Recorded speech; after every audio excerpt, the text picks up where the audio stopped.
Hi, poets. So today I wanted to introduce you to a structured type of poem. And this poem is one of the world's oldest regularly written forms of poetry, and it comes from Japan. And this type of poetry is called a haiku. You say haiku. Haiku. So I thought for the rest of this week we could try to put together some haikus about nature and the things that are going on around you. So the way that a haiku is structured is that there are 3 lines to the poem. And the first line has 5 syllables to it. The second has 7, and the last line has 5 again.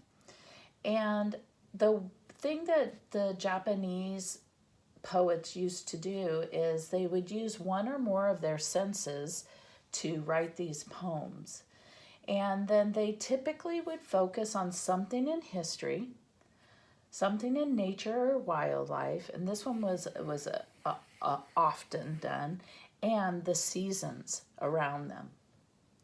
So I want you to be thinking about that the focus of our poetry for Wednesday, Thursday, and Friday could be something that we know in our own history, something in history altogether that interests us, things about wildlife and nature, and the seasons, like the poems that we wrote today kind of focused on our favorite season, right? And then here's the way that I might like you to try this out, and then I'm going to demonstrate it for you. So what I'd like you to try is that you would go outside and you'd close your eyes, and for just a little while you would sit and just focus on what you hear. Super quiet, really focused on what you hear. And as you are listening, start thinking of all sorts of different describing words to what you're hearing. And then make sure you remember them. And remember, when you're hearing these different noises, yes, you can think literally like, oh, there's a bird. But you also want to remember you're using a poet's eye. So instead of I hear a bird chirping, which you could say chirping, but you could also say a song, right? Communicating, chattering, right? Chatting with each other. Okay, so think of the different words that come into your mind as you're listening to the sounds around you. And then while you're still there with your eyes closed, you're going to switch your thinking, and you're going to think about what you feel for a moment around you. And again, I would like you to just try to think of a bunch of different describing words for what you're feeling. And try to think in terms of like that poetic view, okay? Then I want you to go in and write as many of these words and possibly phrases, right? More than one word to say it, like the birds were chattering or the birds were visiting this morning, okay? So you're going to get little phrases, you're going to get all those descriptive words down, and then you're going to want to take your word list and you're going to want to put how many syllables are next to each word or phrase. So I've done this, and I want to show you a little bit of how my list went. So on my list here, I went out and I thought of words that to go with the sounds of nature that I was hearing around me. So I had things like whispers, chirping, singing, songs, echoes. I had whistling, thinking. I had thundering, distant, echo, or close, and wrestling.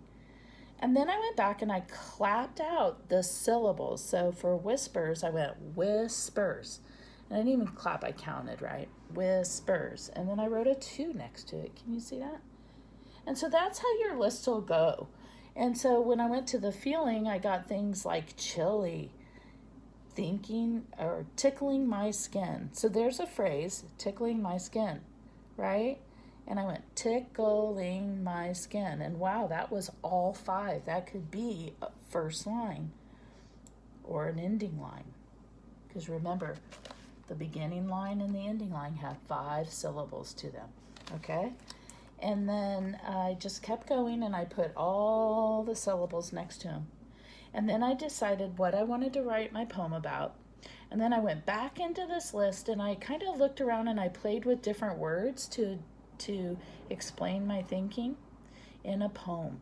And I did the math, right? Now I had all these numbers that counted out the syllables, and that way I was able to come up with words that only added up to 5 syllables on that first line, 7 on the next, and 5 on the last one, and they all came together. And so I'm going to share with you one of those poems, and it's called Sounds of a Spring Day. Swishes, songs whisper, chirping melodies echo, spring close, spring distant. So let's see. Swishes, songs whisper. You see how that was 5? That's my first line. Chirping melodies echo. See how that was 7? Spring close, spring distant. And there's my 5. Okay, and I took those right from the list that I had created. So give that a try for the next few days. It takes some practice, but I think it'll be really fun. And you'll probably come up with a lot of different poems of haiku. So my thought was, and how I organized them, ignore my son's math, how I organized them is I put them all in a group and then I drew like little flowers around them because mine was all focused on spring. I did sounds of spring, touch of spring, a scent of spring. Okay, so give that a try and have lots of fun, and I look forward to seeing it all on Flipgrid. Bye.